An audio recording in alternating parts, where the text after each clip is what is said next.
एक राजा आणि प्रधान फिरायला निघतात आणि फिरता फिरता त्यांना एका ठिकाणी एका गरीब माणसाची झोपडी दिसली आणि त्या झोपडीच्या जवळून ते चालले तर मस्त तो गरीब गाणे म्हणतोय. त्याची बायको पण खुश, मुलगा पण खुश, सगळं आनंदित. तो राजा प्रधानाला म्हणतो, प्रधानजी, या माणसाजवळ तर फक्त झोपडीच आहे आणि पहा हा किती आनंदी, मस्त गाणे म्हणतोय, त्याची बायको ऐकती, मुलगा मस्त नाचतोय. आपल्याकडं तर सगळं काय आहे, सोनं नाणं, 3-4 राण्या आहेत मला, घोडे गाड्या बंगले सगळं काय आहे मला, तरी सुद्धा मी खुश नाही. तो प्रधान म्हणतो, याला पैशाचा मोह लागलेला नाही म्हणून हा खुश आहे. राजा म्हणतो, पैशाचा मोह, पैसा नसल्यावर माणूस खुश राहतो का? म्हणला, हो. कसं शक्य आहे म्हणला हे? पैसा असल्यास तर माणूस खुश असतो आणि तू नसल्यावर खुश असतो असं म्हणतो. तो म्हणला, राजाजी हेच खरं आहे. तुम्ही एक काम करा, मला तुमच्या जवळील सोन्याचे 99 नाणे द्या आणि त्याच्या दारात आपण संध्याकाळच्याला झोपी गेल्यानंतर टाकू आणि 4-6 महिन्यानंतर येऊन पाहू की हा किती खुश आहे आणि किती दुःखी आहे. मग राजानं 99 नाणे दिले आणि प्रधानाला सांगितलं, गाठोडं बांध आणि टाक दारात. टाकलं. सकाळच्याला उठून पाहतोय तो गरीब माणूस सोन्याचे 99 नाणे पाहून, बायको खुश, मुलगा खुश, तो खुश. वाह!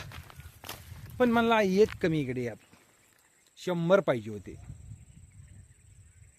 मग मला आता मी काय करतो, उद्यापासून लय काम करतो आणि एक नाणं आणखी तयार करतो, म्हणजे 100ची भरती होईल. मग तो कामाला चालला. काम करीत करीत त्याला काय ते एक सोन्याचं नाणं घेणं व्हायना. तितकं करता करता बायकोनं त्यातले 2 नाणे घेतले, त्या 99 मधले 2 घेतले, बाजारात गेली, ते मोडले आणि मस्त स्वतःला साडी बिडी सगळं काही घरातला चांगलं आहे हे नाही ते सगळं घेऊन आली. 2 कमी झाले आणि संध्याकाळी तिचा पती कामावरून आला आणि मोजून पाहतो तर 99ला आणखी 2 कमी, म्हणजे 97 दिसायला लागले. तो म्हणला, 97 कसे काय राहिले, 99 होते की हे? ती म्हणली, मी जरा शॉपिंग केली, काही साडी घेतली, काही हे ते आणलं, त्यातल्या 2 खर्च झाले. लागला बायकोसोबत भांडायला. घरात भांडणं, मला एक वाढवायचा आहे तो 2 कमी केले त्यातले. गप बिचारी बायको बसली. आणखी तो कामाला जायला लागला. ते एका नाण्यापुरतं काही त्याला काम कुठं होईना गेलं. मग काही दिवसांनी मुलाला पण काही घ्यावं असं वाटलं. मग मुलानं पण 2 नाणे बाजारात नेऊन विकले. मस्त कपडे बिपडे बूट बीट थाटात घालून आला. याची सवय रोजची एकच, कामावून आला की ते मोजायची आणि पुन्हा मोजून पाहितले तर आणखी 2 कमी झाले. त्या तिघाची अजून भांडणं. मग तो प्रधान म्हणला, महाराज, आता 1 वर्ष झाले, ज्यांच्या घरी आपण 99 रुपये दिलेत ते आता किती सुखी आपण बघू. राजा प्रधान आले आणि लांबून पाहितलं तर नवरा एकीकडे रुसून बसलेला, बायको एकीकडे रुसून बसलेली, मुलगा एकीकडे रुसून बसलेला, कुणी कुणाला बोलायला तयार नाही. मग तो प्रधान म्हणला राजाला, बघितलं का राजश्री, पैसा घरात आल्यानंतर आणि पैशाच्या मागं लागल्यानंतर आणि पैसा वाढवायचा ठरविल्यानंतर घराची अवस्था ही होती.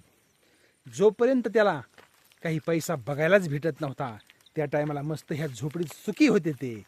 जेव्हा हा पैशाचा मोह त्यांना दिला आपण, यांच्या घरात सुख राहिलं नाही.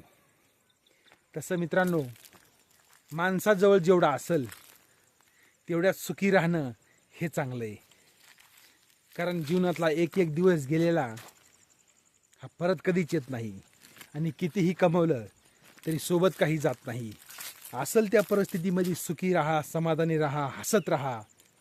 पण आताच्या लोकांना हसू फक्त तेव्हाच येतं जेव्हा शेजाऱ्याचं वाईट होतं.